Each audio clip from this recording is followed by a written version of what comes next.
wind in the San Roque Valley did not simply blow, it scoured. It carried the taste of alkali and dried sage, a grit that settled into the seams of clothing and the creases of skin, turning the white cuffs of a shirt brown before noon. Clara Whitlock had been in the valley for 3 months, and she had learned that the dust was not something one cleaned away.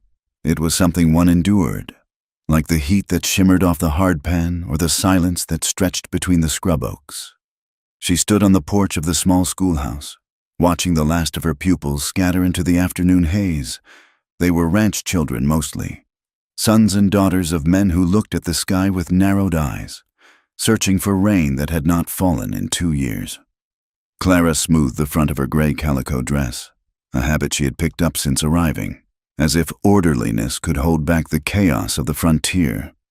She was 32 years old, though the mirror in her rented room at the boarding house told her she looked older. Grief had a way of carving lines that time had not yet earned. It had been 18 months since Thomas died, his lungs failing him in a damp room in St. Louis, coughing away the future they had planned. He had left her with a few $100s, a silver pocket watch, and a terrifying freedom. The debts had taken the house, and the need to eat had taken her pride, forcing her west to a place where they did not ask too many questions about a woman traveling alone. San Roque was a town built on optimism and held together by spit. It sat on the edge of the Southern California oil frontier, a place where rumors of black gold circulated like currency, though most men found only dust. The main street was a wide avenue of packed earth, flanked by false-fronted buildings that looked surprised to be there. There was a dry goods store, a livery, 2 saloons that stayed quiet until the sun went down, and a land office that smelled of stale cigar smoke and ink. Clara walked from the schoolhouse toward the center of town, her boots kicking up small puffs of dirt. The townspeople nodded as she passed, but their greetings were thin. To them, she was the widow Whitlock, a woman who had not remarried quickly enough to be respectable, a woman who read too much and spoke with a precision that made the rough-handed men uncomfortable. She sensed their judgment in the way the shopkeepers stopped talking when she entered, a sudden silence that was louder than any whisper. At the corner of Main and First, she saw him. Mateo Reyes was tying a sack of flour to the saddle of a large bay horse. He was a man who seemed carved from the landscape itself, all hard angles and enduring strength. He wore a wide-brimmed hat low over his eyes, and his hands, working the leather thongs of the saddle, were scarred and capable. He was the owner of the Rancho Soledad, a sprawling stretch of land that bordered the town to the north, but he stood apart from the other ranchers. Clara watched him from the shade of the mercantile awning. Mateo was half Mexican in a territory that had conveniently forgotten its history the moment the flag changed. The town tolerated him because his beef was good and his debts were paid, but they did not welcome him. He moved with a deliberate slowness, a quiet defiance that refused to acknowledge the cold shoulders turned his way. A scar ran down the left side of his jaw, a pale line against dark skin, a souvenir of some violence the town whispered about but never named. He looked up, sensing her gaze. His eyes were dark, intelligent, and guarded. He did not tip his hat. He simply held her look for a second, a flat acknowledgement of her presence, before swinging into the saddle and turning his horse toward the north, riding out into the heat without looking back.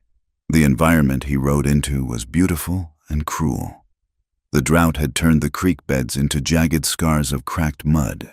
The hills, usually gold in the summer, were the color of bone. Coyotes grew bold, coming down near the corrals at dusk, their yips sounding like manic laughter in the dark. It was a land that demanded payment for every day of survival. Clara turned away, clutching her reticule. In it lay the bank draft that represented everything she had left. She was tired of boarding houses. She was tired of the pity in the eyes of the landlady. She wanted a door she could lock and a piece of earth that answered to no one but her. That evening, the opportunity arrived in the form of Mr. Elias Thorne. Thorne was a man who seemed to glide rather than walk. He wore a suit of checkered worsted wool that somehow repelled the dust, and his smile was a masterpiece of practiced warmth. He found Clara in the parlor of the boarding house, where she was grading slate exercises by the light of a kerosene lamp. "Mrs. Whitlock," he said, sweeping his hat from his head, "I hope I am not disturbing your evening. I have a proposition that requires a person of vision." Clara had learned to be wary of charm, but Thorne was different. He was respectful, keeping a proper distance. His voice lowered to a confidential pitch. He spread a map across the small parlor table. It was a beautiful document, drawn in crisp black ink, showing the sweeping lines of the valley. "Here," Thorne said, tapping a long finger on a slender strip of land that ran along the northern ridge. "This is the parcel. It is not large, I grant you, 80 acres. But look where it sits." He traced the line. It bordered the Reyes property, a narrow corridor of land squeezed between the ranch and the public grazing lands. "The railroad is coming south," Thorne whispered. "They need a right-of-way to bypass the steep grade of the pass. This strip, Mrs. Whitlock, is the only level ground for 10 miles. The man who owns this land holds the key to the entire valley transport." Clara looked at the map. She saw the logic in his finger. She saw the potential. But more than that, she saw a deed with her name on it. "How much?" she asked. $500. Thorne said, "A fraction of its worth. But the current owner is back east and tired of paying taxes on it. He wants a quick sale." $500 was nearly every cent she had. It was the buffer between her and destitution. It was the money for a doctor if she fell ill. The money for a ticket back east if she failed. "I need to see it," Clara said. Thorne smiled, a sad, indulgent expression. "I am afraid I have a buyer arriving from Los Angeles on the morning stage." He said, "A gentleman with deep pockets. I came to you first because I believe the land should belong to someone who lives here, someone who contributes to the community. But I cannot hold it past tonight." The pressure sat heavy in the room. Clara thought of the schoolhouse, the dust, the way the town looked through her. Land was permanence. Land was gravity. If she owned this, she would no longer be the drifting widow. She would be a landowner. She would matter. She went to her room and retrieved the envelope from her trunk. Her hands trembled as she counted out the bills. $500. When she handed the money to Thorne, he did not snatch it. He took it reverently, as if receiving a prayer. He signed the bill of sale with a flourish, his pen scratching loudly in the quiet room. "You have made a wise choice." "Clara," he said, using her first name for the first time. "A legacy choice." He was gone before breakfast the next morning. The realization did not come all at once. It came in slow, humiliating increments. 2 days later, Clara took her bill of sale to the county clerk's office to have it recorded. The clerk, a man named Abernathy with spectacles thick as bottle bottoms, squinted at the paper and then at her. "Lot 7? Abernathy asked. "You bought Lot 7? "Yes," Clara said, standing straight. "Is there a problem?" Abernathy let out a short, dry chuckle. He looked around the office to see if anyone else was there to share the joke. "No problem for me. Mrs. Whitlock," he said, "but I hope you like goats. That is about the only thing that can stand upright on Lot 7. Clara felt a cold stone settle in her stomach. Mr. Thorne said it was a prime right-of-way for the railroad. She said, the clerk laughed openly then. A harsh sound. "Thorne? That fellow who passed through, ma'am? The railroad survey was finished 3 years ago." "They are going through the San Gabriel Pass, 20 miles east. Lot 7 is a strip of rock and shale on the ridge. It is mostly vertical. You can't farm it. You can't build on it. Hell, you can barely walk on it." Clara stood frozen. The room seemed to tilt. The money. Thomas's money. The security she had bought with her grief. "Are you sure?" she asked, her voice sounding very small. Abernathy stamped the paper with a heavy thud. "It is recorded," he said. "It is yours now. Taxes are due in November." The walk back to the boarding house was a blur. The town seemed to know before she even stepped onto the street. News traveled faster than wind in San Roque. She saw heads turn. She saw the smirks, the charming widow, the educated teacher, The woman who thought she was too good for the local bachelors had been swindled like a greenhorn. She heard a woman whisper near the general store. She should have known better. A woman alone has no business buying land. The humiliation was a physical pain, sharp and hot. It was not just the money. It was the confirmation of what the town believed. That she was helpless, that she was foolish, that she needed a man to survive. For 3 days, she did not leave her room except to go to the schoolhouse. She taught her lessons with a rigid back, ignoring the whispers of the older students. But on the 4th day, a Saturday, the anger overtook the shame. She had to see it. She had to see what she had bought. Clara rented a horse from the livery, a placid mare that cost her $2 she could ill afford. She packed a canteen and rode north, following the directions on the deed. The land rose sharply as she left the valley floor, the soil turning from dust to jagged stone. The heat was oppressive, the sun a white hammer against the anvil of the earth. She found the marker stone 2 hours later. It sat at the base of a steep ridge that rose up like a fractured spine. This was it. Lot 7. It was a narrow strip of land, perhaps 100 yards wide, running along the base of the ridge and up the slope. It was covered in chaparral, prickly pear cactus, and loose shale. There was no water. There was no flat ground for a house. It was a scar on the side of the hill. Clara dismounted and stood in the dust. She looked at the worthless rocks. She had traded her freedom for a pile of stones. Tears pricked her eyes, hot and angry. She picked up a rock and threw it as hard as she could at the ridge. It clattered uselessly against the silence. A sound behind her made her spin around. A rider was approaching from the west, coming from the direction of the Rancho Soledad. It was Mateo Reyes. He rode a black gelding that danced nervously on the rocky ground. Mateo pulled the horse up 10 yards from her. He looked at Clara, then at the marker stone, then back at her. His face was unreadable, shaded by his hat, but the tension in his shoulders was clear. "You are the buyer," he said. It was not a question. His voice was deep, rough with the unused quality of a man who spent days without speaking. Clara lifted her chin. She would not let him see her cry. "I am," she said. Mateo shifted in his saddle. He looked at the narrow strip of land that bordered his own fence line. "Who are you working for?" he asked. Clara frowned, wiping the dust from her forehead. "I beg your pardon?" "Don't play games," Mateo said. His voice hardened. "That strip is useless. No one buys it unless they want to cut my cattle off from the upper drift or force a dispute on the boundary. Is it the Miller brothers? Or the Land Water Company?" Clara stared at him. He thought she was a predator. He thought she was part of some scheme to hurt him. The irony was so bitter she almost laughed. "I am working for myself, Mr. Reyes," she said, her voice trembling with suppressed rage. "I bought this land because I was told it was an investment. I was told the railroad was coming." Mateo studied her. He looked at her dusty dress, her rented horse, the desperate set of her jaw. The suspicion in his eyes did not vanish, but it shifted. He knew the land. He knew the lies men told about it. "The railroad," he repeated flatly. "Yes," Clara said. He looked up at the ridge, then down at her. "There is no railroad," he said.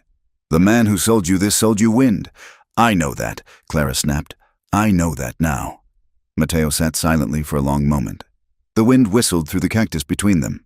He saw the flush of humiliation on her cheeks, but he also saw that she was standing her ground. Most people, finding they had been cheated, would be weeping. She was throwing rocks. "You spent your money on this." He said, "Every cent." Clara said, "Why?" "Because I wanted something that was mine." She said, her voice broke, just once, but she caught it. "I wanted something that could not be taken away." Mateo looked at her hands. They were clenched into fists at her sides. He knew that feeling. He knew the hunger for a place to stand where no one could tell you to move. He had spent his whole life fighting for the land his grandfather had been granted, fighting lawyers and squatters and a town that wished he would vanish. He saw the loneliness in her, a vast and hollow thing that matched the empty sky above them. And for a moment, The wall he kept between himself and the world lowered just an inch. "It is bad land, Mrs. Whitlock," he said, "but it is land." He turned his horse, the leather of his saddle creaking. "Watch out for the sidewinders in the rocks," he added. "They like the heat." He touched the brim of his hat, a small, reluctant gesture of respect, and kicked his horse into a trot, riding back toward his fence line. Clara watched him go until he was just a silhouette against the blinding sun. She turned back to her property. The shadows were lengthening, turning the canyons into pools of purple and black. The coyotes would be waking soon. She stood on the rocky slope, her boots sliding in the shale.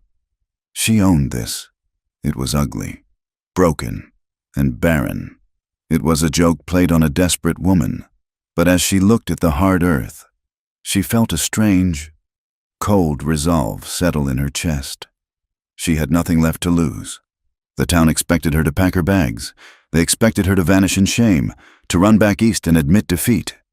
Clara Whitlock reached down and picked up a handful of dirt. It was dry and gritty, but it was real. She crushed it in her palm. "No," she whispered to the empty valley. She would not run. She would not give them the satisfaction. If this rock was all she had, she would hold on to it with both hands. She would stay, and she would make them see her. The sun dipped below the horizon, and the first star appeared, sharp and cold. Clara mounted her horse and turned back toward town, the dust swirling around her like a promise of a fight to come. The contest for Clara Whitlock's dignity took place in the county clerk's office, a room that smelled of stale tobacco and dry paper. The clerk, Mr. Abernathy, sat behind a desk that seemed designed to act as a fortress, his spectacles sliding down a nose that was perpetually slick with perspiration. He held Clara's deed as if it were a soiled handkerchief, pinching the corner between his thumb and forefinger. "I am telling you, Mrs. Whitlock, the survey lines on this document are antiquated," Abernathy said. His voice carried a tone of bored condescension that Clara was learning to recognize as the default language of men in power when speaking to women without husbands. "They are not antiquated," Clara said, keeping her voice level despite the thrumming of her pulse. "They are copied directly from the county master map of 1885. I checked the reference numbers myself." Abernathy dropped the paper onto the desk. He leaned back, lacing his fingers over his vest. "Maps change," he said. "The territory changes. You have purchased a parcel that legally exists, I suppose, but the boundaries are fluid. If you intend to fence it, you will need a new survey, and surveys cost money. I have the right to validate the existing claim without a new survey if the markers are found." Clara insisted. "That is the law." Abernathy sighed. A long, rattling sound. "The law is a complex instrument, ma'am. It is not something to be navigated by a lady alone. Surely there is a brother, or perhaps a suitor, who could handle these heavy matters for you. It disturbs the natural order to see a woman distressing herself over boundary stones and shale."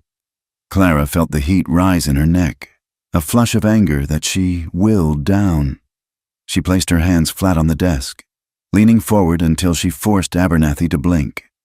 "My distress is not your concern, Mr. Abernathy," Clara said.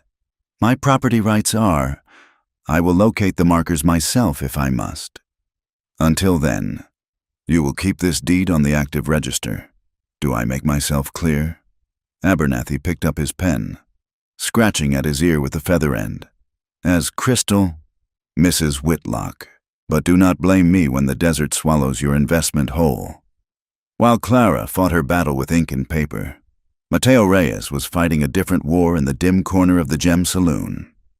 He did not drink spirits during the day, but the summons from Mayor Higgins had been framed as a matter of urgent town business. Mateo sat with a glass of tepid water before him, watching the mayor and the town banker, Silas Pruitt, pretend to be his friends. Higgins was a large man who sweated profusely, his face red and shiny. Pruitt was his opposite, dry and skeletal, a man who looked as though he had never sweated in his life. "We are just thinking of the community, Mateo," Higgins said, wiping his forehead with a yellow silk rag, "and of the poor woman. It is a tragedy, truly, A widow, swindled out of her savings by a grifter. It reflects poorly on San Roque. It reflects poorly on the man who sold it, Mateo said, his voice low. Yes, yes, of course. Pruitt cut in. But she is stuck with it. 80 acres of rock right up against your north fence. It is a nuisance for you, is it not? Having a woman scrambling around your borderline. Mateo took a slow sip of water. He knew exactly where this was going. She has not bothered me, he said. Not yet, Higgins said, leaning in. But she will. She is desperate. Desperate people do foolish things. They cut fences. They steal water. We want to solve this problem for everyone. Pruitt slid a piece of paper across the table. It was a bank draft. We are prepared to offer you a loan, interest-free, to buy the parcel from her. Pruitt said, offer her $50. It is charity. Really, enough for her to buy a ticket back to wherever she came from. You get the buffer land to secure your northern grazing, the town gets rid of an embarrassment, and the widow gets a graceful exit. Mateo looked at the draft. $50. She had paid $500. They wanted him to be the instrument of her final humiliation. They wanted him to drive her out so they could stop feeling guilty about watching her fail. Why me? Mateo asked. Why not buy it yourselves? Higgins laughed nervously. Well, coming from us, it might look like business. Coming from you, her neighbor, it looks like kindness. A favor from one rancher to a failed one. Mateo looked at the two men. He saw the calculation in their eyes. They did not care about Clara Whitlock. And they certainly did not care about a half-Mexican rancher. They were using him to clean up a mess so the town could go back to pretending it was a civilized place. He thought of Clara standing in the dust 2 days ago, throwing rocks at the mountain. He thought of her refusing to cry. $50 is an insult, Mateo said. It is $50 more than that rock pile is worth. Pruitt snapped. Mateo stood up. The chair scraped loudly against the floorboards, silencing the nearby conversation at the bar. He towered over the table, his presence suddenly filling the small space. I will not do your dirty work, he said. If you want to drive her out, you do it. But do not ask me to steal from a woman who has already been robbed.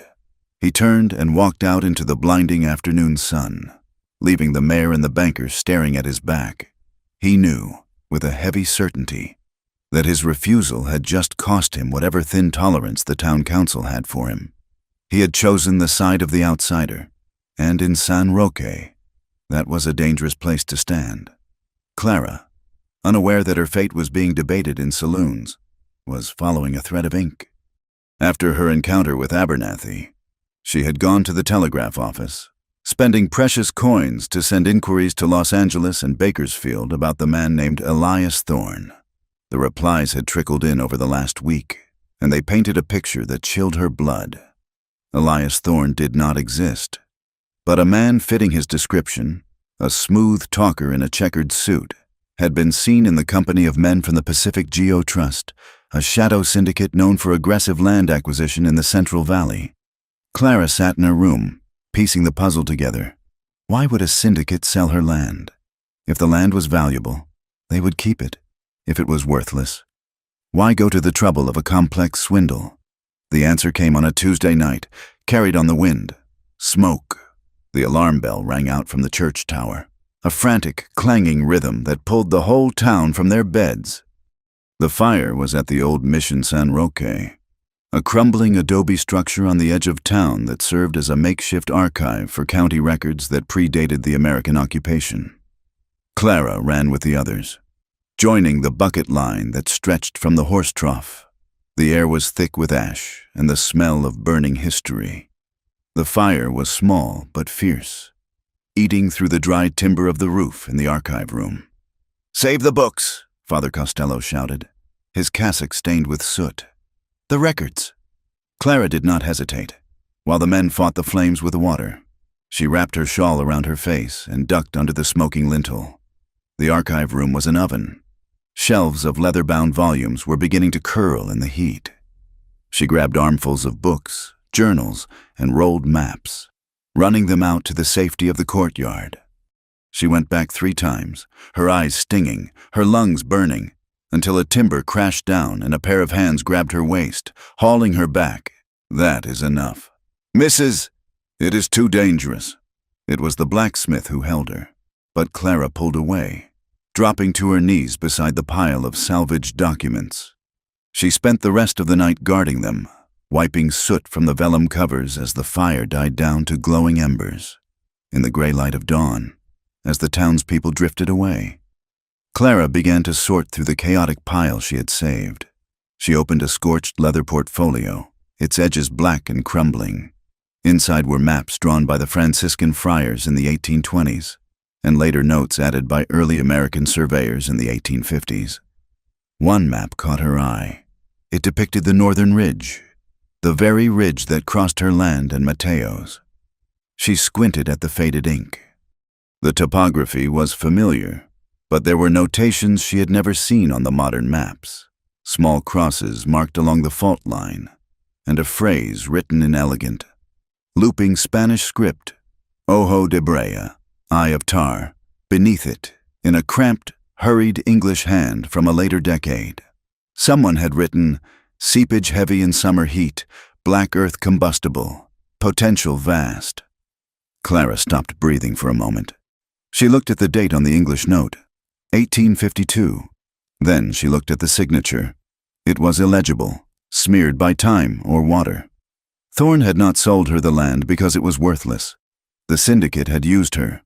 They had needed a placeholder, someone to hold the deed while they maneuvered to acquire the larger prize. Mateo's ranch. If they bought the land directly, prices would skyrocket. But if they sold it to a desperate widow, they could buy it back later for pennies, along with everything around it, once they had squeezed the neighbors out. The land was not a trap, it was a vault, and she held the key, but she could not unlock it alone. She did not know the terrain, she did not know the signs of the earth. She needed someone who knew the ridge as well as he knew his own face. She needed Mateo Reyes. The ride to Rancho Soledad took an hour. Clara rode with the map tucked inside her blouse, against her skin. When she arrived, Mateo was in the corral, breaking a young colt. He saw her coming and walked to the fence, wiping his hands on a rag. He did not smile, but he did not tell her to leave. "Mrs. Whitlock," he said, "you are a long way from the schoolhouse." Clara dismounted. Her legs were shaking, not from the ride, but from the weight of what she had to say. "I found something," she said. "In the mission fire." Mateo watched her, his expression unreadable. "I heard you were a hero last night," he said. "Running into the flames." "I was not being a hero," Clara said. "I was looking for answers, and I found one." She pulled the map from her blouse and spread it on the top rail of the fence. The wind tugged at the corners. Mateo looked down at it. She saw his eyes narrow as he recognized the landmarks. "Ojo de Brea," Clara read aloud. "Do you know what that means?" Mateo nodded slowly. "Tar spring. Have you ever seen tar on your land?" Clara asked. Mateo hesitated. He looked at the ridge that loomed behind the ranch house.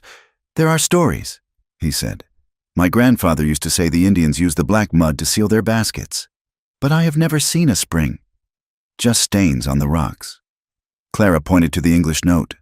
"Potential vast," she said. "The syndicate knows it is there. That is why they use Thorne. That is why the town wants you to buy me out cheap. They are trying to clear the board before they make their move." Mateo looked at her, really looked at her. He saw the soot still smudged under her jaw, the fierce intelligence in her eyes. He realized that she was not asking for help. She was offering an alliance. "If this is true," he said, his voice low, "we are sitting on a powder keg. If they know about the oil, they will not stop at fraud. They will burn us out if they have to." "I know," Clara said. "That is why we have to be sure. I need you to take me there. I need to see the Ojo de Brea." Mateo looked at the map, then at the distant, jagged spine of the ridge. It was dangerous terrain, brutal and unforgiving, and being seen there with her would only fuel the fires of gossip that were already smoldering in town. But looking at Clara, standing straight in the dust, he found he could not say no. "Be ready at dawn tomorrow," he said. "Wear boots that can handle shale." And bring water. A lot of it. The trek began before the sun had fully breached the horizon, painting the sky in bruises of purple and red. They rode as far as the horses could manage, then tied them in a scrub oak grove and continued on foot. The land was an adversary. The heat rose quickly, radiating off the stones until the air shimmered. They climbed through tangles of manzanita that tore at their clothes and scrambled over loose scree that threatened to slide them back down the mountain with every step. Mateo moved with an efficiency that Clara envied. He found footholds where she saw only smooth rock. He paused often, waiting for her to catch up, but he never offered a hand unless she was truly stuck, respecting her enough to let her climb under her own power. They spoke little. The effort of the climb took all their breath, but in the silence, a rhythm formed. They were a team, bound by the shared secret of the map. By noon, they reached the coordinates marked by the Spanish friar. It was a depression in the ridge, hidden by a thicket of dry brush. The smell hit them first, a heavy, sulphurous odor that cut through the scent of sage. Mateo used a machete to hack away the brush. Behind the screen of gray branches, the rock was stained a deep, glossy black, and there, oozing from a fissure in the earth like a slow, dark wound, was a trickle of thick, sticky liquid. It pooled in a natural basin of stone, shimmering with a rainbow sheen in the sunlight. Clara knelt beside it. She touched the black substance with her fingertip. It was warm and tacky. She rubbed it between her fingers. It smelled of ancient earth and raw power. "It is real," she whispered. Mateo stood over her, scanning the horizon. He did not look at the oil. He looked at the vulnerability of their position. "It is real," he agreed, his voice tight. "And it crosses the line. This pool is on my side, but the dip of the rock suggests the dome goes under your strip." He crouched down beside her. For the first time, the distance between them vanished. They were two people staring into the throat of a monster that could make them kings or kill them. "We cannot let them know we found this," Mateo said. "If the syndicate finds out we have confirmed the strike, they will move against us immediately." Clara wiped her hand on the rock. "They already suspect," she said. "That is why the pressure is mounting. Mateo, we have to fight them." It was the first time she had used his given name. He looked at her, startled by the intimacy of it, and by the fierceness in her face. "We will fight," he said, "but we fight carefully." The return trip was harder. The euphoria of discovery had faded, replaced by the weight of the danger. When they rode back into the outskirts of town late that afternoon, the sun was low, casting long, accusing shadows. They did not go unnoticed. Mrs. Gable, the postmistress, was sweeping her porch as they passed. She stopped, leaning on her broom, her eyes tracking them with malicious delight.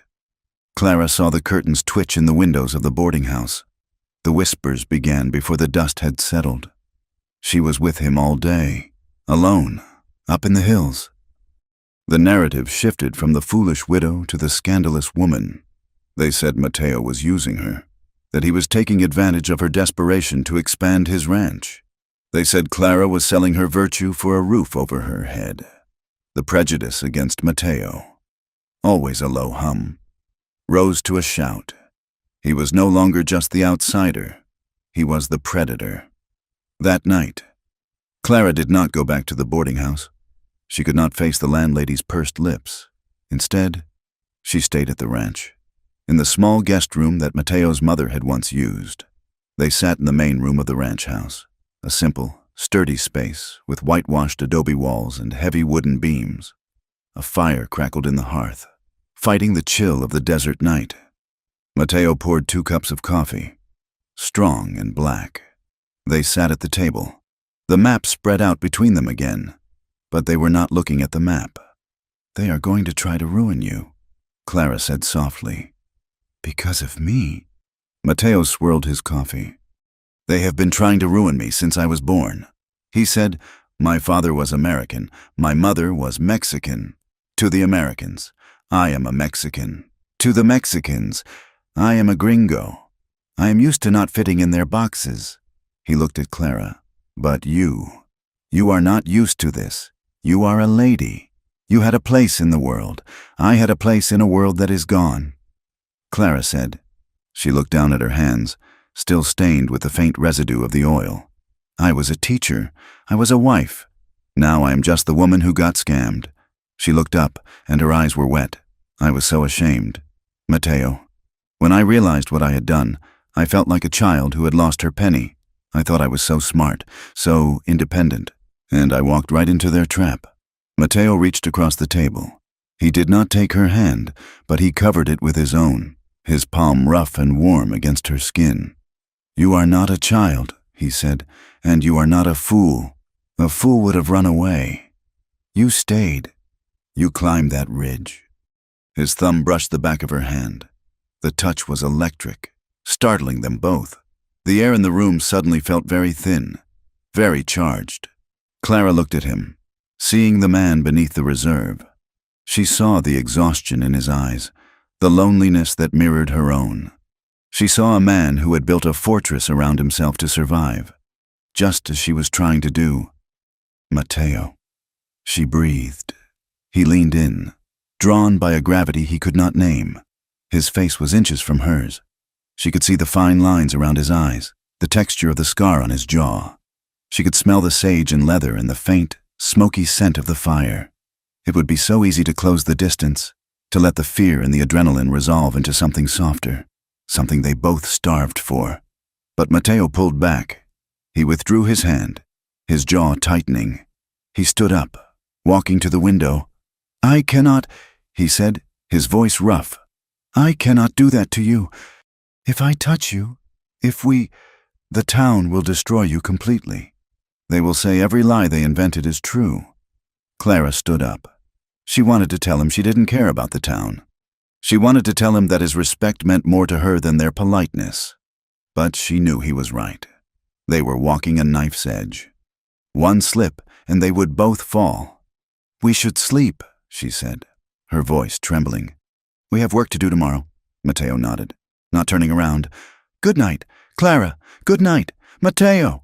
The silence of the house settled around them, heavy with things unsaid. Outside, on the ridge overlooking the ranch, a shadow moved. A man lowered his field glasses, the moonlight glinting briefly on the lens. He was dressed in the dark coat of a city man, but he sat his horse like a cavalry scout. He had seen them on the ridge that afternoon. He had seen the way they moved together, and he had seen them enter the ranch house and not come out. He turned his horse and began the slow ride back to town.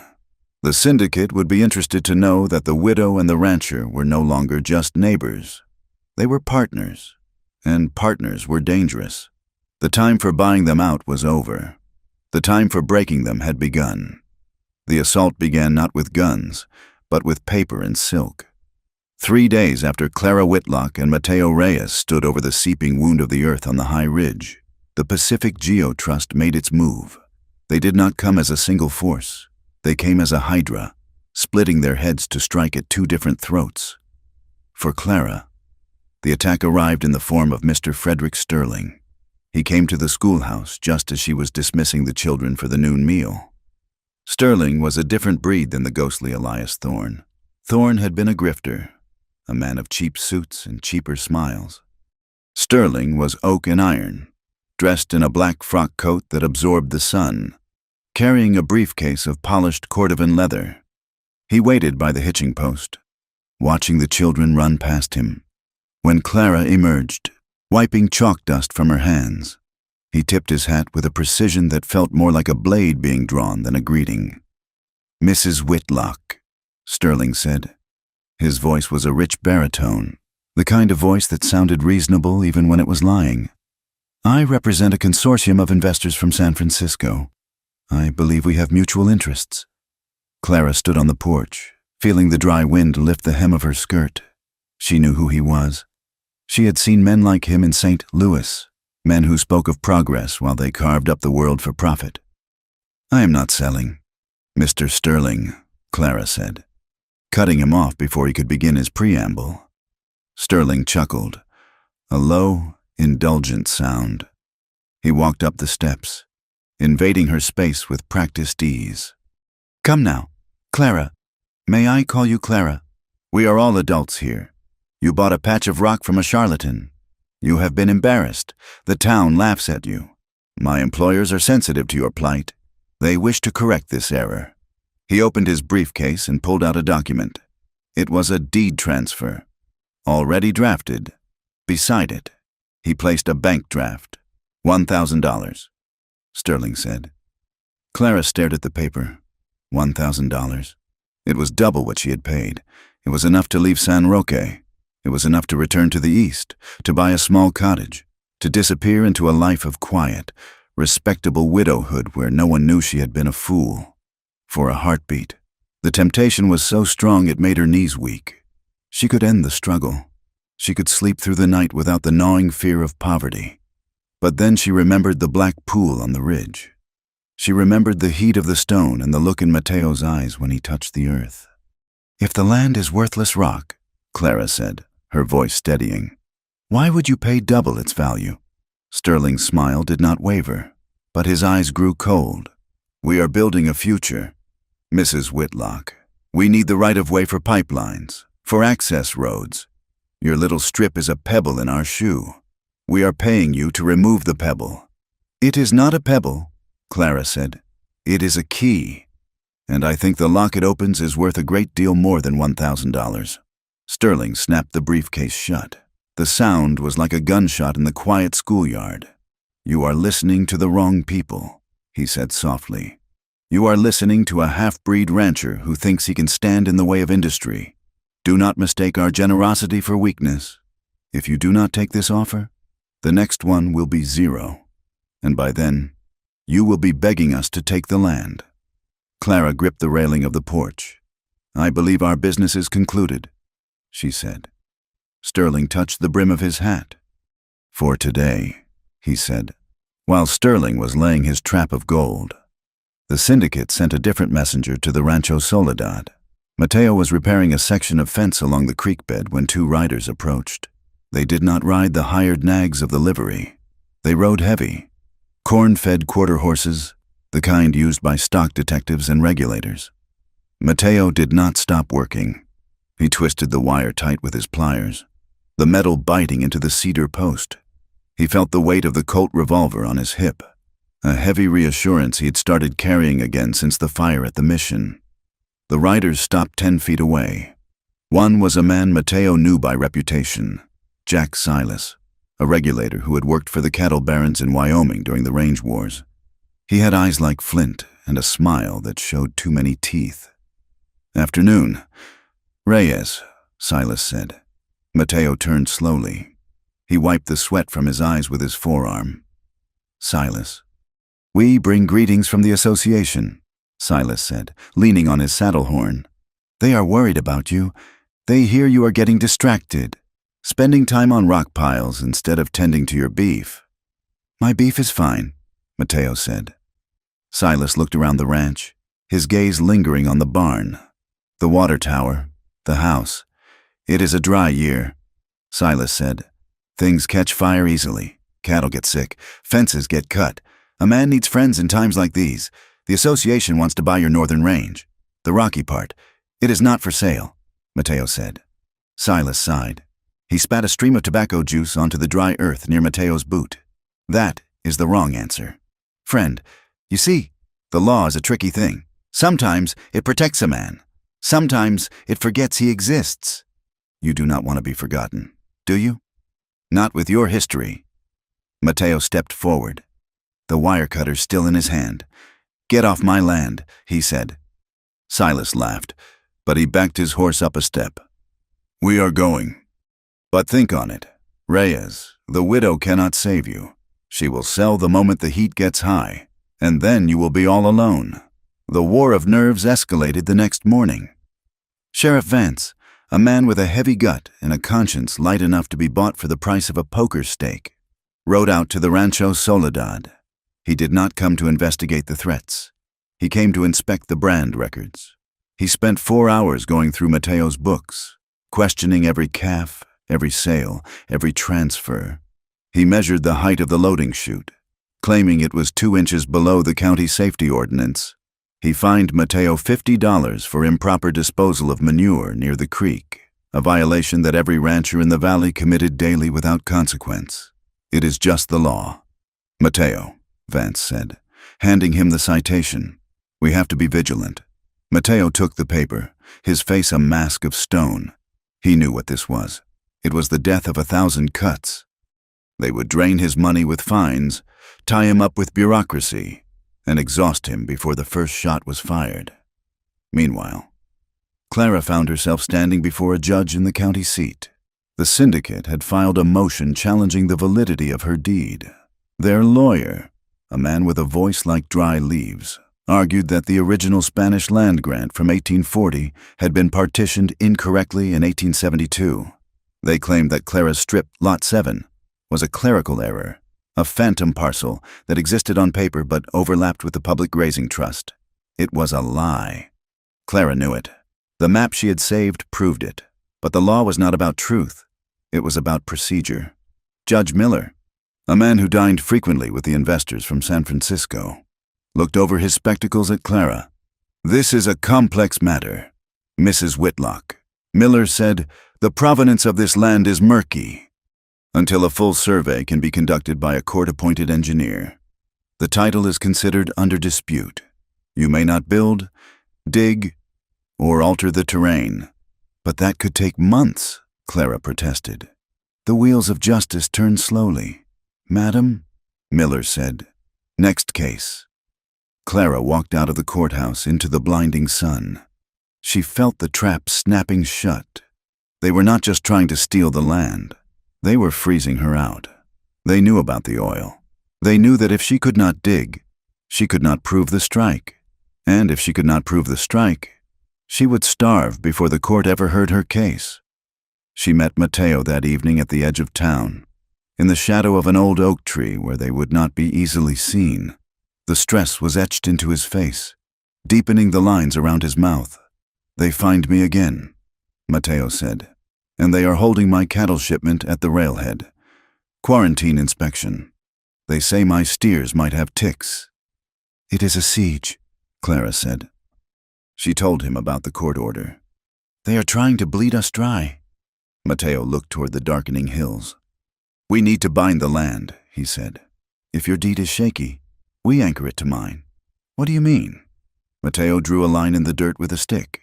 We sign a boundary agreement, a formal contract stating that we mutually recognize the property line and that we share water and mineral rights along the border. If they attack your deed, they have to attack mine. And my deed comes from the Mexican government, ratified by the Treaty of Guadalupe Hidalgo. It is older than their state laws. Clara looked at him. It was a brilliant, desperate strategy. It would tie his fate irrevocably to hers. If she went down, he went down. Mateo, she said softly, if we do this, there is no going back. You will be carrying my target on your back. He looked at her, his dark eyes fierce. I am already carrying it. Clara, we are in this. They signed the papers 2 days later, witnessing each other's signatures in the back room of a notary who was too drunk to care who they were. But the legal maneuver did not stop the social rot. Sunday morning brought the cruelty of the town into the light. Clara walked to the small white church, as she did every week. She wore her best dress, her head held high, but as she walked up the aisle, the sea of bonnets and Sunday suits parted.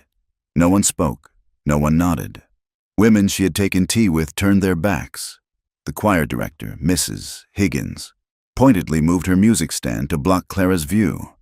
The sermon was about the sanctity of the natural order and the dangers of greed and loose morals.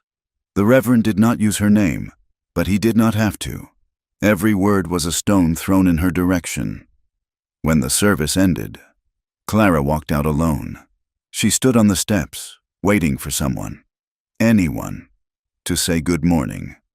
Nothing. Just the sound of wind and the rustle of skirts moving away from her. She felt the tears pressing behind her eyes, hot and stinging. The isolation was a physical weight, crushing the air out of her lungs. She wanted to scream. She wanted to run to Sterling and take the $1,000 and leave this hateful, dusty hell. She walked home, her vision blurred. Why was she fighting? For a patch of rocks? for a man who could barely look her in the eye because he was so afraid of ruining her further. That night, the violence shifted from the soul to the flesh. It was 2 hours past midnight when the sound of bellowing cattle woke Mateo. It was a sound of distress, a low, panic-stricken lowing that echoed off the canyon walls. Mateo pulled on his boots and grabbed his rifle, running out into the dark. The moon was hidden by clouds, the night thick and suffocating. He ran toward the south pasture, where the main herd was penned near the water trough. The smell hit him first, the sharp, chemical stench of coal oil. He reached the trough and struck a match. The water was slick with an iridescent film. Someone had poured gallons of kerosene into the supply.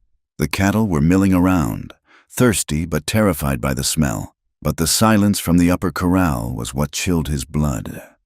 He ran to the supply pipe that brought water from the spring. It had been hacked apart with an axe.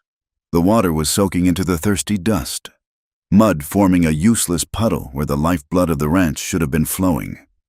Mateo fell to his knees, trying to stem the flow with his hands, but the pipe was shattered. They had cut the water. In a drought, this was not vandalism. It was an assassination attempt. He spent the next hour in a frenzy, driving the cattle away from the poisoned trough, opening the gates to the dry creek bed in the hope they might find a muddy pocket. When dawn broke, the devastation was clear. The main water supply was gone. The reserve tank had been drained. He had 300 head of cattle and no water. Clara arrived at sunrise. She had seen the commotion from the road on her way to school. She did not go to the schoolhouse. She turned her horse and galloped up the ranch drive. She found Mateo by the barn, covered in mud and oil. He was slumped against the wheel of a wagon, his head in his hands. He looked broken. "Mateo!" Clara cried, sliding from her saddle. He looked up. His eyes were red-rimmed, his face a mask of exhaustion and rage. "They poisoned it," he rasped. "They poisoned the water." Clara did not ask questions. She saw the cut pipe. She smelled the kerosene. "How much time do we have?" she asked. "Maybe 2 days," Mateo said, "before they start dying of thirst. I have to move them to the seep at the North Canyon, but it is 5 miles over the ridge. The calves will not make it. We will make them make it," Clara said. She took charge. The schoolteacher vanished, and the frontier woman emerged. She organized Mateo's 2 remaining ranch hands, terrifying them into obedience with her sharp commands. She turned the kitchen into a supply station, boiling water from the kitchen pump, the only clean source left, to wash the kerosene from the muzzles of the cattle that had tried to drink. She worked side by side with Mateo all day. They hauled buckets. They patched the pipe with canvas and tar, a temporary fix that barely held. They drove the herd, shouting and waving hats, pushing the beasts up the rocky incline toward the distant spring. The sun beat down on them without mercy. The dust coated their throats. Clara's hands were blistered, her dress torn, her hair falling loose from its pins. But she did not stop. And because she did not stop, Mateo could not stop. By sunset, the herd was at the North Spring. It was a trickle, but it was enough to keep them alive. They rode back to the ranch house in the dark, their bodies aching, their minds numb. The kitchen was quiet. Clara pumped water into a basin. She washed her face, the cool water feeling like a benediction. She handed the wet rag to Mateo. He took it, wiping the grime from his neck. He looked at her. She was pale, her eyes dark with fatigue. Dirt smudged on her cheek. "You should not be here," Mateo said. His voice was a wreck. "You should be in town. You should be safe." "Safe?" Clara laughed, a dry, brittle sound. "There is no safe. Mateo, there is only this." She gestured to the dark window, to the land out there that wanted to kill them. "They tried to destroy you today," she said, "and they failed." Mateo dropped the rag. He took a step toward her. The adrenaline of the crisis was fading, leaving behind a raw, shaking need. "You saved me," he whispered. "I would have given up. When I saw the pipe, I was done." "No," Clara said. "You would not have given up. You just needed someone to carry the bucket." She looked up at him. The air in the kitchen changed. It was no longer the air of crisis. It was the air of two people who had looked death in the face and were amazed to find themselves still breathing. The distance that had always been there, the distance of propriety, of race, of fear, evaporated. Mateo reached out and touched her face. His hand was rough, calloused, shaking slightly. "Clara," he said. It was a question and a confession all at once. Clara leaned into his touch. She closed her eyes. Letting out a breath she felt she'd been holding for years. "It is okay," she whispered. He kissed her. It was not the kiss of a romance novel. It was desperate. It tasted of salt and dust and exhaustion. It was the collision of two lonely orbits. Mateo's arms went around her, pulling her against him as if he were trying to merge their broken pieces into something whole. Clara held on to him, her hands gripping the back of his shirt. She felt the solid muscle of his back, the beating of his heart against her chest. For the first time since Thomas died, she felt anchored. She was not floating in the void. She was here. They broke apart slowly, resting their foreheads together. "I am scared," Clara admitted softly. "I know," Mateo said. "I am too, but the fear was different now. It was not the paralyzing fear of the morning. It was the fear of having something precious to lose. They sat at the kitchen table as the night deepened. They did not speak of love. That word was too small, too clean for what was happening between them. They spoke of strategy. "We have to attack," Clara said. "We cannot just defend." "How?" Mateo asked. "The law is bought, not all of it." Clara said, "I have been writing. I have been documenting everything. The dates, the threats, the fire, the brand inspections, the water." She pulled a notebook from her satchel. It was filled with her neat, precise handwriting. "This is a dossier," she said. "It is a record of a conspiracy.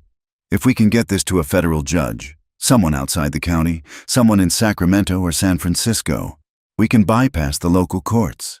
We can ask for an injunction against the syndicate." Mateo looked at the notebook. It was a weapon made of paper. "You think they will listen?" he asked. "They have to," Clara said. "But we need proof of the oil. We need to prove that the syndicate is lying about the land's value. We need to drill," Mateo said. "Yes, we need to drill." The moment of hope was shattered by the sound of hoofbeats in the yard. It was late. Too late for visitors. Mateo stood up, his hand going to his gun. Clara stood with him. The door swung open without a knock. Sheriff Vance stood in the frame, flanked by two deputies. He held a paper in his hand. "Sheriff," Mateo said, his voice cold. "You are trespassing." "I am serving a warrant," Vance said. He did not look happy. He looked like a man who knew he was crossing a line he could not uncross. He stepped forward and slapped the paper onto the table. "Court order," Vance said. "Issued by Judge Miller this evening." "What is it?" Clara asked, reaching for the paper. "Injunction," Vance said. "Pending the investigation into the property dispute and the allegations of environmental hazard, that manure violation, you know, the court has ordered a freeze on all operations at Rancho Soledad." He looked at Mateo. "You cannot move cattle. You cannot sell beef. You cannot pump water from the creek. And you certainly cannot dig any holes. The ranch is under state receivership until the hearing next month." "Next month," Mateo roared. "My cattle will be dead in a week. Take it up with the judge," Vance said. "I am just the messenger." He signaled to his deputies. "We will be posting guards at the gates to make sure you comply." Vance turned to leave, then paused. He looked at Clara. "If I were you, ma'am, I would take that $1,000 before the price drops again." The door closed, leaving Clara and Mateo standing in the silence. The paper on the table gleamed white in the lamplight. It was a death sentence. Mateo looked at Clara. The tenderness of the earlier moment was gone, replaced by a cold, deadly resolve. "They want to fight," he said quietly. Clara placed her hand on top of his.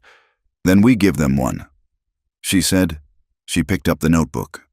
"Tomorrow, we go to the city. We find an honest judge, and we bring the war to them." Mateo nodded. He checked the cylinder of his revolver. "Tomorrow," he said, "outside." The wind howled through the canyon. sounding like a train coming down the tracks, unstoppable and inevitable. The road to the county seat was not a road in any civilized sense. It was a scar dragged across the geography of California, a rutted track that punished wheels and spines alike. Clara Whitlock and Mateo Reyes traveled in Mateo's buckboard wagon, the canvas cover offering scant protection against a sun that seemed determined to boil the resolve out of them. They had been on the move for 2 days. The distance between San Roque and the regional court in San Luis Obispo was measured not just in miles, but in the shifting nature of the terrain. They passed through valleys where the heat rose in shimmering waves, distorting the horizon until the mountains looked like fluid spills of ink. They crossed dry riverbeds where the stones were bleached white as bone, silent testaments to the drought that held the state by the throat. Clara sat on the wooden bench seat, her hands folded in her lap to stop them from shaking with every jolt of the wheels. She wore a traveling veil to keep the dust from her face, but the grit found its way in, coating her tongue with the taste of earth. "We should reach the pass by noon," Mateo said. He held the reins loosely, his eyes scanning the ridgeline from habit. Even here, 50 miles from his land, he watched for threats. Clara looked at him. The profile of his face was set in stone, the scar on his jaw white against his dark skin. They were traveling together, a widow and a rancher, sleeping in separate rooms at the cheap roadhouses along the way, eating beans and stale bread by the side of the trail. To the world watching them pass, they were a scandal on wheels. To Clara, he was the only solid thing in a world that had turned to quicksand. They arrived in the city late on the 3rd day. San Luis Obispo was a metropolis compared to San Roque, bustling with the chaotic energy of commerce and law. Lawyers in dust-coated frock coats argued on street corners, and the air smelled of unwashed horses and ambition. They found a boarding house on the edge of town that did not ask for a marriage certificate, though the landlady gave Clara a look that could have curdled milk. Clara ignored it. She had left her shame back in the valley. Here, she carried only a satchel filled with maps and the burning coal of injustice in her chest. The next morning, they sought out the man Clara had found in the margins of the archive records. Arthur Halloway was a retired surveyor for the state, a man whose name appeared on the original geological assessments of the southern coast. They found him in a small, clutter-filled office above a bakery, surrounded by drafting tables and piles of rocks. Halloway was old, his skin like parchment, his hands trembling with a palsy that vanished the moment he touched a map. He peered at the documents Clara spread out on his table, the charred remnants from the mission, the notes from the 1850s, and the fresh sketches Mateo had made of the seep. Halloway adjusted his spectacles, humming a low, discordant tune. He ran a finger over the contour lines. "The Ojo de Brea," Halloway muttered. "I remember this. We called it the Devil's Tear back in '52. The team argued about it. Some said it was just surface runoff. I said it was a dome." "A dome?" Mateo asked, leaning forward. "An anticline," Halloway said, looking up. "Imagine a stack of dinner plates, bowed upward in the middle. The oil gets trapped in the arch. If you punch a hole in the top..."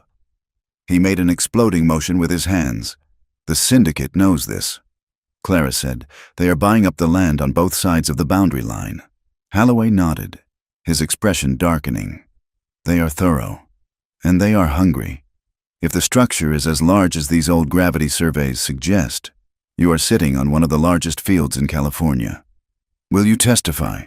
Clara asked. "We have a hearing tomorrow. We are petitioning for a protective injunction against their interference." Halloway looked at them. He saw the dust on their clothes, the exhaustion in their eyes. He saw the fragility of their position, a woman and an outsider against a corporate leviathan. "I am an old man, Mrs. Whitlock," he said. "I have no love for the trusts. They chew up the land and spit out money. Yes, I will tell the judge what the rocks say. Rocks do not lie. Men do." The hearing was held in the district courthouse, a cavernous room of polished oak and echoing silence. But the silence did not last. The Pacific Geo Trust had not been idle. They had filled the gallery with paid spectators. Men in rough clothes who whispered and snickered as Clara walked down the aisle.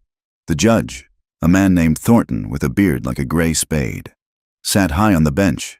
He looked bored, as if the fate of two people was a tedious interruption to his lunch. The syndicate's lawyer was not Sterling this time, but a man named Pembroke, a creature of the city with a voice like oiled silk. He did not begin with the land.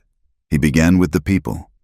"Your Honor," Pembroke said, pacing before the bench, "this petition is a frivolous attempt to extort legitimate business interests. And who brings this petition? A woman of questionable judgment. A woman who, by all accounts, has abandoned the propriety of her station to consort with a man of violent reputation.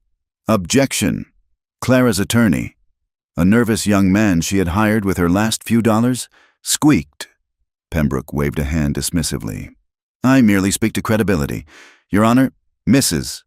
Whitlock claims a vast geological treasure exists on land that every official survey lists as barren scrub. She claims conspiracy where there is only commerce, and she relies on the word of Mr. Reyes, a man known in his own town as a brawler and a troublemaker. He produced a sheaf of papers. We have affidavits here. Your Honor, from the mayor of San Roque, from the sheriff, from upright citizens who testify that Mr. Reyes is unstable, that he has threatened his neighbors, and that he has exercised undue influence over the grieving widow." Clara felt the eyes of the room on her. They were stripping her naked, peeling away her dignity layer by layer. She saw Mateo gripping the railing of the witness box, his knuckles white. He was used to hatred, but he was not used to this polite, legalized assassination. When it was Clara's turn to speak, her lawyer advised her to be brief. She ignored him. She stood up, smoothing the front of her gray dress. She walked to the stand not as a victim, but as a teacher who had lost patience with unruly children. "I am not confused, Mr. Pembroke," Clara said, her voice cutting through the murmurs of the gallery. "And I am not under anyone's influence. I am a woman who bought land in good faith, only to find that the seller was a phantom employed by your client." She pointed to the table where the syndicate's men sat. "You call my land barren. Yet you offered me $1,000 for it. You call Mr. Reyes violent. Yet it was his water lines that were cut. It was his cattle that were poisoned. You paint us as immoral because you cannot defeat us on the facts." Pembroke smiled, a cold, reptilian expression. "Do you have proof of these poisonings? Of these cut lines? Or are these just the hysterical imaginings of a lonely woman seeking excitement?" The laughter from the gallery was a physical blow. Clara stood trembling, not with fear, but with a rage so pure it felt like light. "I have the truth," she said, "and the truth does not need your permission to exist." Then it was Mateo's turn. He sat in the chair, looking too big for the space. Pembroke circled him like a shark. "Is it true, Mr. Reyes, that you were arrested in 1885 for assault?" "I was defending my brother," Mateo said, his voice a low rumble. "Is it true you have refused reasonable offers to sell your land, holding out for extortionate sums?" "I do not sell my home," Mateo said. Pembroke leaned in. "And what is your relationship with Mrs. Whitlock? Do you sleep in the same house?" The question hung in the air, heavy and sordid. Mateo looked at Clara. He saw the pain in her eyes, the humiliation, and he made a choice. He would not play their game. "I sleep in the barn when she is at the ranch," Mateo said clearly, "because men like you hire cowards to burn houses in the night. I protect her because your law does not." A few people in the gallery stopped laughing. There was a ring of iron in his voice that silenced the snickers. Judge Thornton looked up from his papers, studying Mateo for the first time with something other than boredom.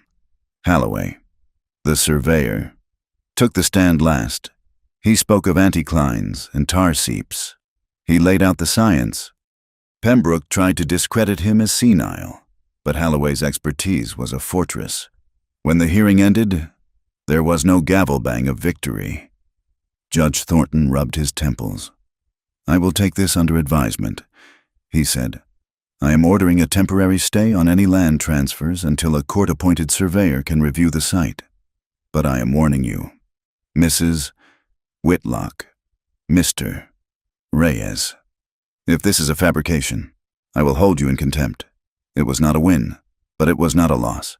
It was a delay. They walked out of the courthouse into the blinding afternoon. Pembroke was waiting for them on the steps. He lit a cigar, blowing the smoke in their direction. "You bought yourself a few weeks," he said, "but the price of poker just went up. Do not think we will stop. Accidents happen in the oil business every day." Mateo stepped forward, but Clara put a hand on his chest. "We are leaving," she said. The drive back to San Roque was silent, but the silence was different now. It was the silence of soldiers returning to the front. The west stretched out around them, vast and indifferent, but the distance between them had closed. They arrived at the Rancho Soledad 2 days later. At dusk, the gate was open. That was the first sign. Mateo whipped the horses into a run. They clattered into the yard, dust flying. The front door of the ranch house was hanging off its hinges. Clara jumped down before the wagon stopped completely. She ran inside. The house had been gutted. Furniture was overturned. Mattresses slashed. The stuffing scattered like snow. The kitchen shelves had been pulled down, shattering the crockery. But the worst was in the small study where Clara had kept her books. They were torn apart, pages ripped from bindings, inkwells smashed against the wall. Her satchel of notes, the duplicate copies she had wisely left behind, was gone. They did not just search, Clara whispered, stepping over the ruin of a Shakespeare volume. They punished. Mateo stood in the doorway, his silhouette dark and terrifying. He did not speak. He walked to the fireplace, where a family portrait, an old daguerreotype of his parents, lay smashed on the hearth. He picked it up, brushing the glass from the image. "They want us to run," he said. Later that evening, a boy from town rode up to the fence. He did not come close. He threw a letter onto the ground and rode away as if the devil were chasing him. Clara retrieved it. It was from the school board. Mrs. Whitlock. It read, "In light of recent public disclosures regarding your moral conduct and your association with criminal elements, the board finds you unfit to instruct the youth of San Roque. Your position is terminated, effective immediately. You have 24 hours to vacate the schoolhouse lodgings." Clara read the letter twice. She folded it carefully and placed it in her pocket. She looked at the wrecked house. She looked at Mateo, who was nailing the front door back onto its frame by the light of a lantern. She had no job. She had no home. She had no reputation. Mateo turned to her. He saw the letter in her hand. He knew what it meant. "You can stay here," he said. Clara looked at him. "If I stay here," she said, "they will say everything Pembroke said is true. They will say I am your woman." Mateo drove a nail into the wood with a single, violent blow of the hammer. "Let them say it," he said. "They have taken everything else. Do not let them take your safety." So Clara moved in, not into the barn, and not into the guest room, for the guest room bed was destroyed. She took the small cot from the bunkhouse and set it up in the corner of the main room, near the hearth. The town buzzed like a disturbed hive. The widow Whitlock, living in sin with the Mexican rancher. It was delicious. It was scandalous. It was the final proof of her depravity. But inside the ranch house, the reality was far from the salacious rumors. It was a life of quiet, desperate domesticity. They fell into a routine born of survival. Clara cooked simple meals over the open fire: beans, tortillas, dried beef. Mateo worked the ranch from dawn until dusk, carrying his rifle everywhere. In the evenings, they sat by the fire, planning. They needed to drill. The judge had paused land transfers, but he had not explicitly forbidden testing on their own property, provided they did not sell the oil. If they could bring in a sample, a flowing, undeniable sample, before the court surveyor arrived, the syndicate's claim that the land was barren would be destroyed forever. They decided to build a spring pole rig. It was an ancient, back-breaking method of drilling, using a green sapling as a spring to lift a heavy iron bit, which was then dropped repeatedly to punch through the rock. It was slow. It was grueling. But it did not require steam engines or hired crews they could not afford. The intimacy between them grew in the spaces between the work. It was in the way Mateo poured her coffee in the morning, making sure she got the first cup. It was in the way Clara mended his torn shirts, her needle flashing in the firelight. It was in the silence that was no longer awkward, but companionable. One night, a week after the hearing, the wind was howling around the eaves, rattling the shutters. They had finished a dinner of stew. Mateo was cleaning his rifle, the smell of gun oil sharp and metallic. Clara watched him. She watched the way his hands moved, sure and capable. She looked at the scar on his jaw, the one Pembroke had tried to use as a weapon. Mateo. She said. He looked up. Why did they arrest you? In '85, Pembroke said it was assault. You said you were defending your brother. Mateo set the rifle down. He looked into the fire. My brother, Lucas, he was 18. He was spirited. He liked to dance. There was a girl at the Harvest Festival, a white girl. She smiled at him. He smiled back. That was all. He paused, his jaw tightening. 3 men followed him out of town. They dragged him off his horse. They were beating him with fence posts when I found them. I did not ask questions. I broke the arm of the first man. I broke the jaw of the second. The third ran. He touched the scar on his own face. The sheriff came the next day. Not for them, for me. They said Lucas had attacked the girl. They said I was a mad dog, the vigilantes. They took me from the cell before the trial. They dragged me behind a horse for a mile. They wanted me to learn my place. Clara felt a cold horror settle in her stomach. She reached out and touched his arm. The muscle beneath the shirt was hard as iron. They did not kill me, Mateo said softly, because they wanted me to live with the shame. They wanted me to be the warning. Look at Mateo Reyes. Look what happens when you forget who you are. He turned his eyes to her. They were dark and full of an old, deep pain. That is why I stay apart. Clara, that is why I did not want you involved. My name is poison in this valley. Clara moved her hand down his arm until her fingers interlaced with his. Your name is not poison, she said fiercely. It is the only name in this valley that means anything to me. You fought for your brother. You are fighting for me. That is not shame. Mateo, that is honor. Mateo looked at their joined hands. The contrast of her pale skin against his dark hand was stark. In the world outside, this touch was a crime. In this room, it was the only truth that mattered. He lifted her hand and pressed it to his cheek, covering the scar. I do not want you to be a warning, he whispered. I am not a warning, Clara said. I am a partner. The word hung between them, heavy with promise. They did not kiss that night. The weight of the story was too heavy for romance. But they sat together until the fire burned down to embers. 2 outcasts building a fortress out of trust. The drilling began 3 days later. They chose a spot in the hidden ravine, near the seep. They cut a 20-foot sapling and rigged the fulcrum. Mateo forged a crude chisel bit in the ranch smithy. It was brutal work. Mateo would pull the rope, bending the sapling, lifting the heavy iron bit. Then he would release it, slamming the steel into the rock.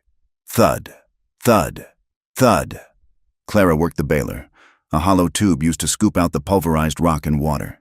She was covered in mud, her hands raw, her back aching, but with every foot they went down, the smell of petroleum grew stronger. At 40 feet, they hit gas, a hiss of escaping vapor that made them dizzy. We are close, Mateo said, wiping sweat from his eyes. Maybe 10 more feet, but the syndicate was watching. On the 4th day of drilling, Clara went back to the ranch house to fetch supplies. Mateo stayed at the rig, working the bit alone. He was in the rhythm of it. Pull, drop, pull, drop. When he heard a snap, it wasn't a twig. It was the sound of metal failing under stress. He looked up. The heavy iron pulley block that held the cable at the top of the tripod was swinging loose. The bolt had sheared. He had checked that bolt that morning. It was solid steel. Mateo tried to jump back, but the heavy cable lashed out like a whip. The iron block, 50 pounds of dead weight, came crashing down. It struck the side of his head with a sickening crunch. Mateo crumbled, The world spun into a vortex of gray and black. He fell across the hole, his blood mingling with the dark, oily mud. Clara heard the crash from the ridge. It echoed like thunder. "Mateo!" she screamed.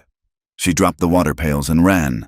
She scrambled down the slope, sliding on the shale, tearing her dress. She found him lying still, the heavy block resting near his shoulder. The side of his head was bleeding profusely. "Mateo!" She fell to her knees, her hands frantically searching for a pulse. It was there, thready and weak. He groaned, his eyes fluttering open. They were unfocused. "The bolt," he mumbled, his speech slurring. "They cut the bolt." Clara looked up at the tripod. She saw the sheared metal. It was a clean cut, filed halfway through so it would fail under load. It was not an accident. It was an execution. She looked around the canyon. The silence was absolute, but she felt them, the eyes watching from the rim. The men who had done this. Panic clawed at her throat, but she shoved it down. She could not panic. If she panicked, he died. She tore the hem of her petticoat and pressed the cloth against his wound. "Stay with me," she commanded, her voice shaking. "Do not you dare leave me." Mateo Reyes. She had to get him to the wagon. She had to get him to a doctor. But the doctor was in town. The town that hated them. The town that was waiting for them to die. Clara looked at Mateo's blood on her hands. She looked at the black earth they had fought for. She realized then that the law would not save them. The courts would not save them. The only thing that would save them was the ferocious, unyielding will to survive. She hooked her arms under his shoulders and began to drag him. She was a schoolteacher. She was small, but in that moment, she was made of the same iron as the drill bit. She dragged him inch by agonizing inch up the slope, cursing the syndicate, cursing the town, cursing the God that would allow this. She would not let him die, and if he lived, she would burn their world to the ground. The bandage around Mateo's head was a stark white band against his skin, a constant reminder of the inch that separated him from the grave. He sat in the high-backed chair by the hearth, cleaning his rifle with movements that were slower than usual, but no less precise. It had been 3 days since the pulley block crashed down, 3 days since Clara had dragged him from the canyon floor with a strength born of terror. He was alive, but the war was not over. The silence of the night was broken not by the wind, but by a scream. It came from the bunkhouse, a sharp, terrified sound that cut through the heavy timber of the main house. Mateo was on his feet instantly, the pain in his skull ignored, the rifle in his hand. Clara, who had been dozing in the chair opposite him, was only a second behind. Grabbing the lantern, they ran out into the yard. The moon was obscured by heavy clouds, turning the ranch into a landscape of shadows. By the time they reached the bunkhouse, the attackers were gone, leaving only the sound of galloping hooves fading into the dark. Inside, they found Pedro, the youngest of the ranch hands, writhing on the floor. His face was a mask of blood. He had been sleeping when they came. They had not used guns. They had used clubs. Mateo knelt beside the boy, his face twisting in a fury that was more terrifying than the violence itself. "They told me to leave," Pedro gasped, spitting blood. "They said, next time, they burn it all." Clara brought water and towels, her hands steady despite the shaking of her heart. She cleaned the boy's wounds, a broken nose, a fractured rib, cuts that would scar. "They are not trying to scare us anymore," Mateo said, his voice low and vibrating with the recoil of his rage. "They are trying to kill the help, so we are alone." He stood up and walked to the door, looking out at the empty, hostile dark. "They want us isolated. They want us to bleed out." Clara finished binding Pedro's ribs. She stood and walked to Mateo. She placed a hand on his arm, feeling the tension in his muscles, tight as a drawn bowstring. "Then we do not let them isolate us," she said. "We bind ourselves so tight that they cannot cut the knot." The next morning, the kitchen table became a war room. The coffee was strong and bitter, matching the mood. "We have a problem of standing," Clara said. She had spent the night awake, staring at the ceiling. thinking through the labyrinth of laws that trap them. The court sees me as a foolish widow with a disputed deed. They see you as a hostile neighbor. As long as we are separate, they can pick us off. They can compel me to testify against you regarding the boundary. They can claim our partnership is an illicit conspiracy to defraud the investors. Mateo looked at her. The bandage was still on his head, but his eyes were clear. What are you proposing? A merger? Clara said. She took a breath. A legal merger. Under the laws of California, property held in common by a married couple is protected differently. It becomes community property. One spouse cannot easily sell or be coerced into selling without the consent of the other. And, more importantly, a wife cannot be compelled to testify against her husband in criminal proceedings. Mateo went still. He looked at the mug in his hands. Marriage, he said. It is the only shield we have left. Clara said, it formalizes our alliance. It validates my presence in this house to the moralizers in town. And it tells the syndicate that to take the land, they have to go through both of us, united. She waited. The air in the room was thick. This was not a proposal of romance. It was a tactical maneuver. Or at least, that was what they were pretending. Mateo looked up.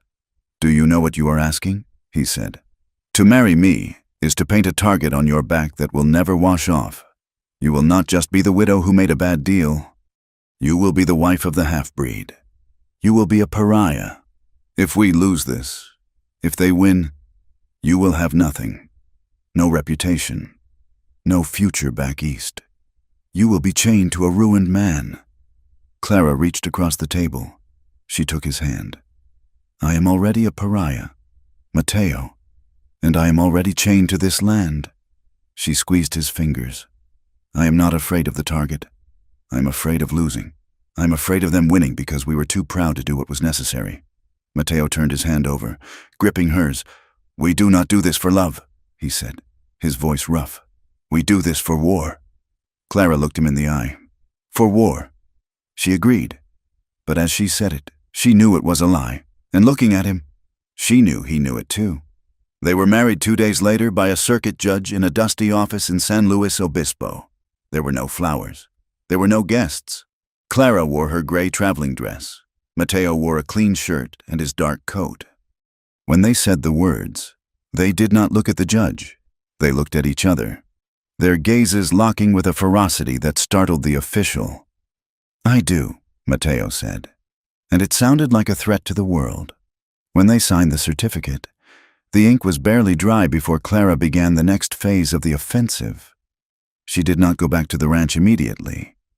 She went to the offices of the Sierra Gazette, a newspaper known for its populist leanings, and its editor, a man named Horace Albright who had a well-documented hatred for the railway trusts. Clara placed her dossier on Albright's desk. It was thick with dates, names, and the charred maps from the mission. This is not a story about a land dispute. Clara told him, this is a story about the Pacific Geo Trust systematically defrauding the state of California, falsifying geological surveys, and using violence to suppress independent landowners. Albright, a man with ink-stained cuffs and a cynical eye, thumbed through the pages. He stopped at the copy of the mission map. You can prove the syndicate knew about the oil before the sale? He asked. I can prove their agent, Elias Thorne, is on their payroll, Clara said. I have telegraph records linking him to their San Francisco office. I can prove they sold me the land to hide the asset, and now they are trying to kill us to get it back. Albright looked at her. If I print this, they will come for you with the lawyers. Maybe worse. They are already coming for us with worse. Clara said, I want the light on them. I want the cockroaches to scurry. Albright grinned, showing tobacco-stained teeth. I have a press run at 4 o'clock. The story hit San Roque 3 days later. It was not a ripple, it was a boulder dropped in a pond. The headline screamed, Blood for Oil, the secret war in San Roque. Copies were nailed to the post office door. Men read them in the saloon. The whispers that had been malicious gossip turned into shocked murmurs. The town, so ready to judge the widow, now saw themselves reflected in the corruption. If the syndicate could do this to her, who was safe? The reaction from the syndicate was swift and vicious. Frederick Sterling arrived at the ranch the next afternoon. He did not come alone. He brought Sheriff Vance and 2 deputies. They stopped at the gate, which Mateo had reinforced with heavy timber. Mateo walked out to meet them. He did not carry a rifle this time. He walked with his hands empty, but his stride was heavy with purpose. Clara walked beside him, her head high. Mrs. Reyes, Sterling said, testing the new name with a sneer. I see you have been busy, slandering reputable businessmen in the rag sheets. I only told the truth. Mr. Sterling, Clara said, does the truth sting? Sterling's face was tight. We are done playing, he said. The sheriff is here to serve a notice of condemnation. The county is seizing the access road under the Public Safety Act. Your fence is obstructing a municipal thoroughfare. It is a private road, Mateo said. On my land. Not anymore, Vance said, stepping forward. He looked uncomfortable, his eyes shifting away from Mateo's stare. The council voted this morning. Eminent domain. We are tearing down the gate. Mateo stood before the timber barrier. You will not touch this gate. Sterling nodded to the deputies. Arrest him. Obstruction of justice. The deputies moved forward, hands on their holsters. This was the trap. If Mateo fought, he was a criminal. If he surrendered, the gate came down, and the syndicate's trucks would roll in to seize the drill site. Mateo did not draw a weapon. He simply stood his ground, a wall of flesh and bone. I'm asking you to stop, Mateo said to Vance. You know this is wrong. Jim, you know they are paying you to break the law. Vance hardened his jaw. Move aside, Mateo. One of the deputies, a hired gun new to the town, lost his patience. He swung his baton, aiming for Mateo's injured head. Mateo blocked the blow with his forearm, the sound of wood on bone sharp in the silence. He shoved the deputy back. That was the spark. The deputy drew his revolver. No! Clara screamed. Mateo moved with a speed that belied his size. He grabbed the deputy's wrist, twisting the gun away, and drove his shoulder into the man's chest. The deputy went down in the dust. The second deputy leveled his gun. Warning shot, Vance yelled. The gun went off. The bullet kicked up dirt inches from Clara's boot. Mateo froze. He looked at the dust where the bullet had struck, then at the man holding the gun. The violence in his eyes was so absolute that the deputy took a step back. But before the slaughter could begin, a voice rang out from the road. Hold your fire! A buggy came careening down the track, dust billowing behind it. It was driven by a man in a dusty suit, the attorney Clara had found in San Luis Obispo, Mr. Darrow. He jumped from the buggy, waving a paper with a blue wax seal. Emergency injunction, Darrow shouted. Running toward the gate, issued by the District Court of Appeals this morning. He shoved the paper into the sheriff's chest. This order supersedes the municipal council. It freezes all actions regarding the Reyes-Whitlock property, including condemnation proceedings, pending a state investigation into fraud. If you touch that gate, Sheriff, you will be held in federal contempt. Vance looked at the paper. He looked at Sterling. This is garbage.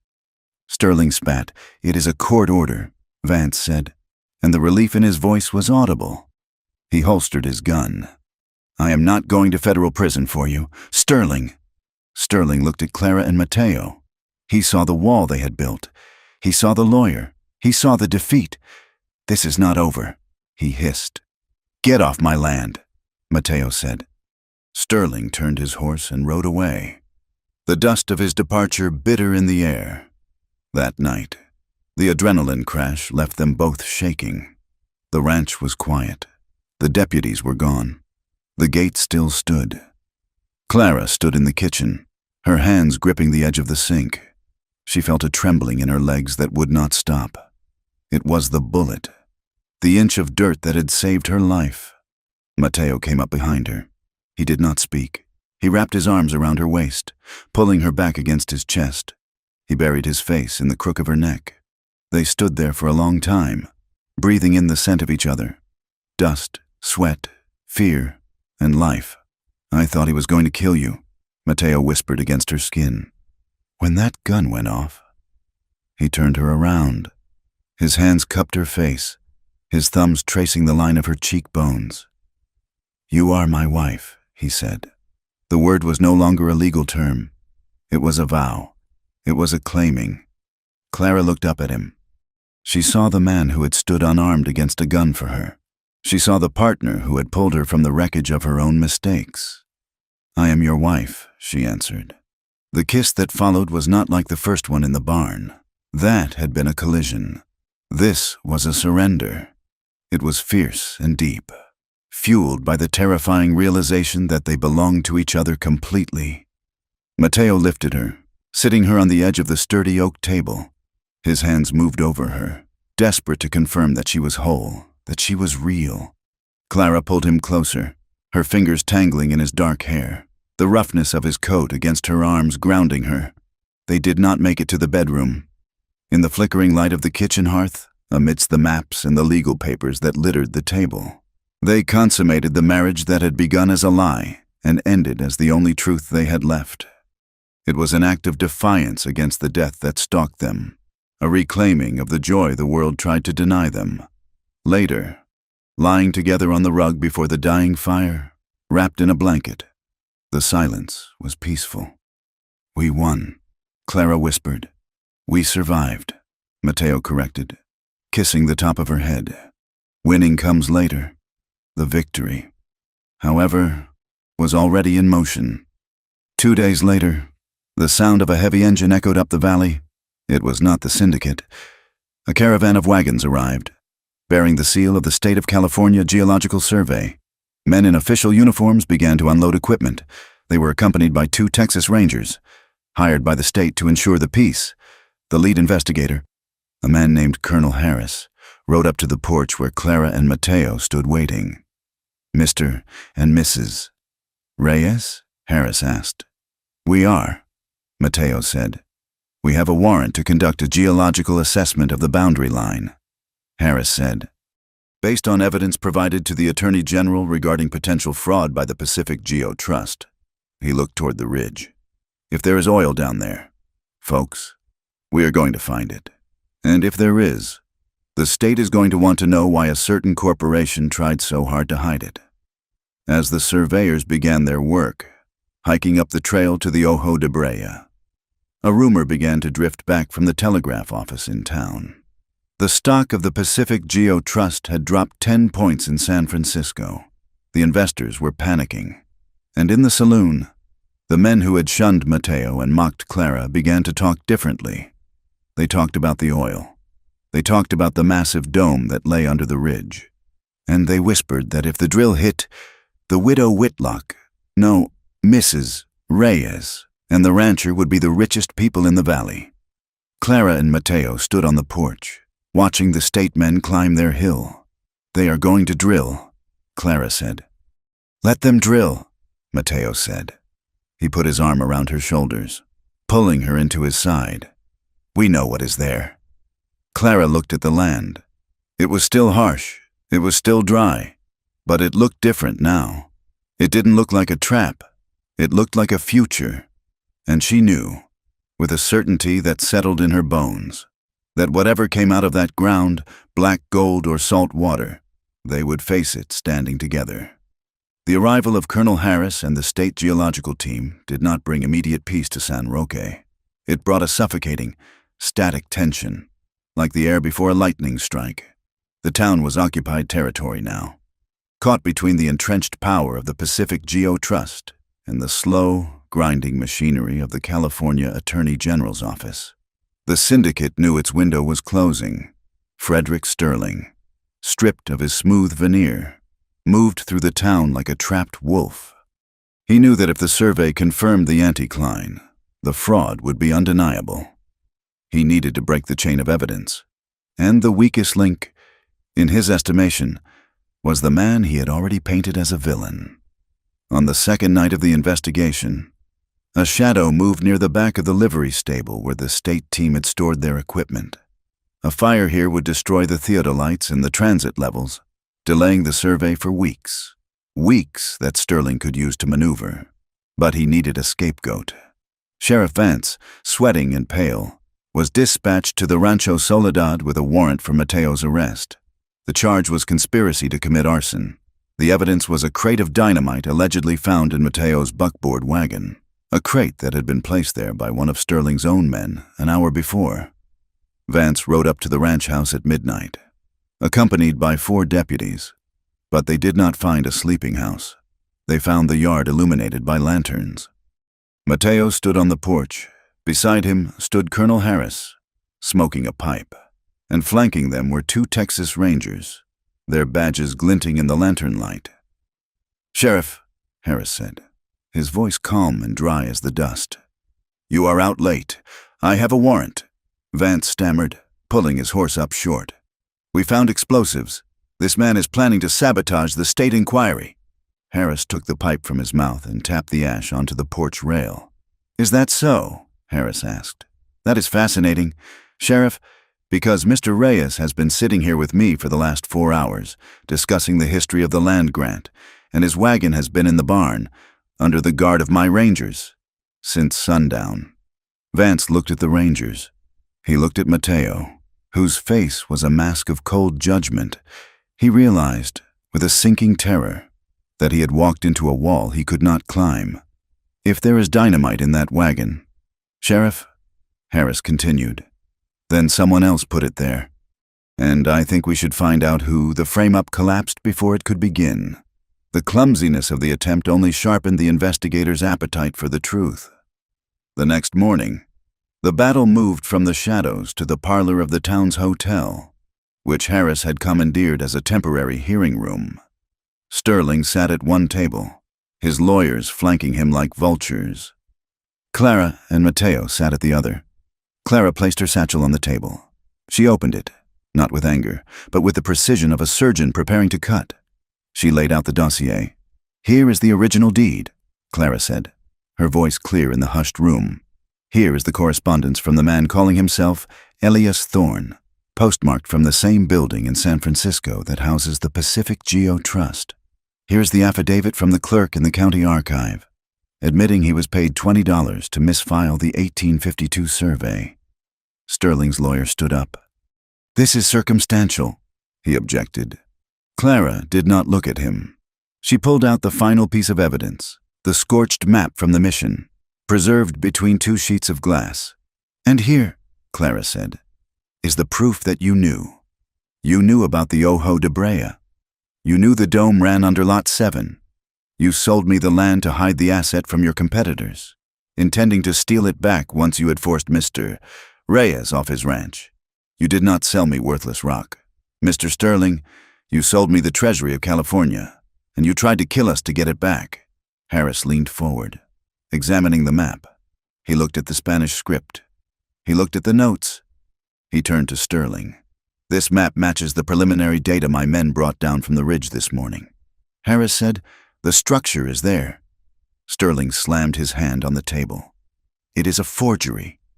"It is history," Harris corrected. "And it seems, Mr. Sterling, that you are on the wrong side of it." The unraveling was swift. The survey was completed 3 days later.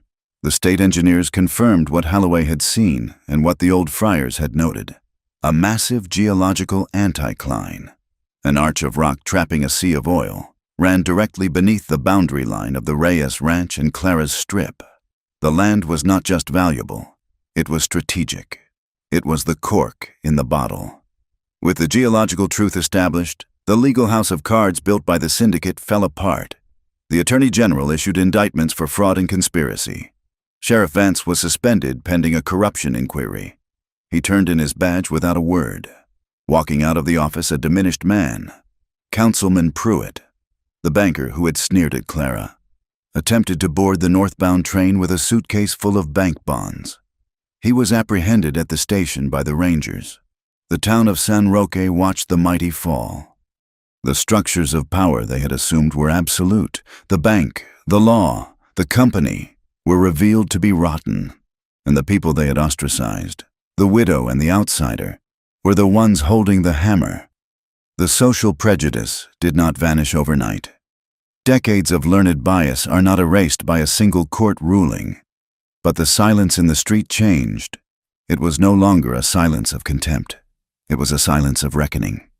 Men touched the brims of their hats when Mateo rode past. It was not friendship, but it was respect. The respect due to a man who had stood in the fire and not burned. Clara went to the schoolhouse one last time. The school board, sensing the shift in the wind, had sent a messenger that morning. They offered to reinstate her position, citing a misunderstanding of the facts. Clara walked into the classroom. The dust motes danced in the light, just as they always had. She ran her hand over the desks. She had loved this work. She had loved the idea of building a future for other people's children. But she had a different future to build now. The head of the school board, a grocer named Higgins, met her at the door. "Mrs. Reyes," Higgins said, smiling nervously. "We are so glad you reconsidered. The children have missed you. We are willing to overlook the unorthodoxy of your recent marriage." Clara looked at him. She saw the fear in his eyes. He was not welcoming her back because he valued her. He was welcoming her back because she was now the co-owner of the most valuable land in the county. "I did not come to teach. Mr. Higgins," Clara said, "I came to collect my books." Higgins blinked. "But the position, it is yours." "No," Clara said. "It was mine when I was desperate. It was mine when you thought I was weak. You do not get to claim me now that I am strong." She packed her slate and her volumes of poetry into a box. She walked to the door and turned back. "My husband and I will be building a school on our land," Clara said. "A school that accepts all children, Mexican, American, rich, poor. You are welcome to send your students there, Mr. Higgins, if they are willing to learn from the unorthodoxy." She walked out, leaving him standing in the empty room. Back at the ranch, the mood was one of industrious chaos. The lawful drilling permit had arrived, stamped with the seal of the state. Mateo had not hired the syndicate's crews.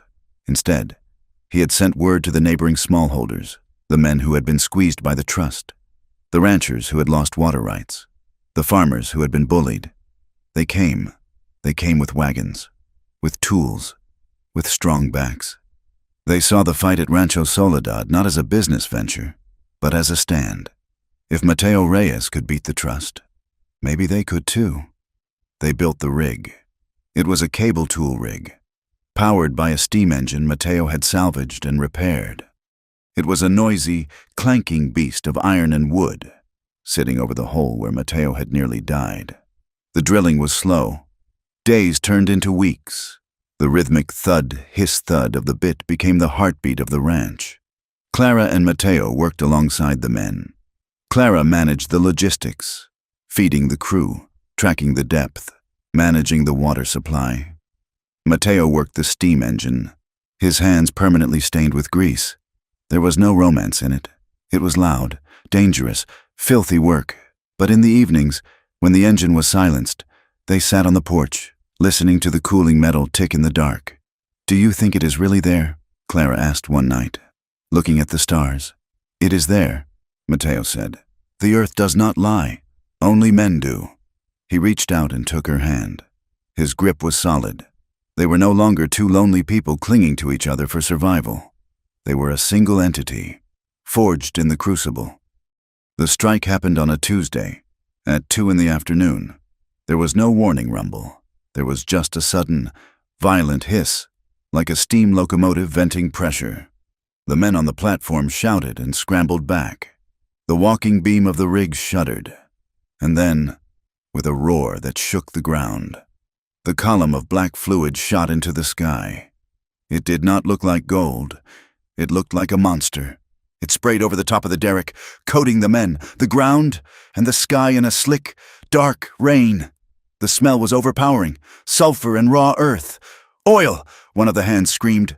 Mateo ran to the shutoff valve. He fought the pressure, the oil blinding him, making the wheels slippery. "Cap it!" he roared. "We have to cap it before the gas ignites." It was messy. It was terrifying. It was not a moment of pure joy. It was a moment of managing a chaotic force. Clara ran with blankets to smother the firebox of the steam engine, preventing a spark that could turn the victory into an inferno. When they finally managed to close the valve, diverting the flow into the holding tanks they had built, Silence fell over the canyon. They stood there, dripping with oil. They looked like statues carved from obsidian. The men cheered. They threw their hats in the air, but Clara and Mateo just looked at each other. They saw the black stains on their skin. They saw the reality of what they had unleashed. "This changes everything," Clara said, wiping the oil from her eyes. "Yes," Mateo said. "Now the real trouble begins." The trouble did come, but it was a different kind. It was the trouble of success. Money flowed. Not a trickle, but a river. The syndicate, defeated in court, had no choice but to negotiate for the rights to transport the oil. Other companies came calling. The town of San Roque transformed. A spur line was built. New stores opened. But Clara and Mateo did not move to a mansion in San Francisco. They stayed in the adobe ranch house. They grappled with the moral weight of their sudden power. They saw how the oil industry worked elsewhere. Men treated like mules, paid in scrip, discarded when they were broken. "We will not be them," Mateo said one night, looking at a contract from a refinery. They established a wage for their workers that was double the territory standard. They built bunkhouses with real beds and heating. They hired a doctor to visit the site weekly. When the other oil barons complained that the Reyes-Whitlock operation was ruining the labor market, Mateo simply replied, "We are buying loyalty. You are buying enemies." They signaled a commitment to justice over vengeance. When the town council came, hat in hand, asking for a donation for a new town hall, Clara agreed, on the condition that the hall be open to all, regardless of race or creed. But the old enemy had one last gasp. Frederick Sterling, free on bail and facing a prison sentence, could not let it go. His ego was a bruised thing that demanded blood. He paid 2 drifters to plant a charge at the main holding tank. He wanted to see the black gold burn. He wanted to see Mateo Reyes ash. But the era of private terror was over. The state deputies, still stationed at the ranch to monitor the transition, saw the men creeping through the brush. There was no shootout. There was no dramatic duel. The deputies simply surrounded the men, rifles raised. "Drop it," the sergeant ordered. The drifters dropped the dynamite. They gave up Sterling's name in exchange for a lighter sentence before they even reached the jailhouse. Sterling was arrested at the train station, trying to flee to Mexico. When they led him away in handcuffs, he looked toward the ridge, toward the black towers of the derricks rising against the sky. He saw the future, and he saw that he was not part of it. The final victory was not the oil. It was the quiet morning a month later. Clara and Mateo rode out to the boundary line. The old fence was gone. In its place was a road that connected the ranch to the wells. The sun was rising, painting the desert in shades of apricot and violet. The air was cool and clean, the smell of the oil faint in the distance. They stopped their horses at the marker stone, the place where Clara had once stood and thrown rocks in despair, the place where Mateo had first stopped to warn her about the snakes. Clara looked at the land. It was scarred by industry now. There were roads, tanks, pipes. It was no longer the wild, silent place it had been, but it was theirs. She looked at Mateo. The scar on his jaw was still there, but the tension that had defined him for so long was gone. He sat easy in the saddle, a man who no longer had to apologize for his existence. "We did it," Clara said softly. Mateo nodded. He reached out and took her hand. "We did not just find the oil. Clara," he said, "we found the line, and we erased it." Clara squeezed his hand.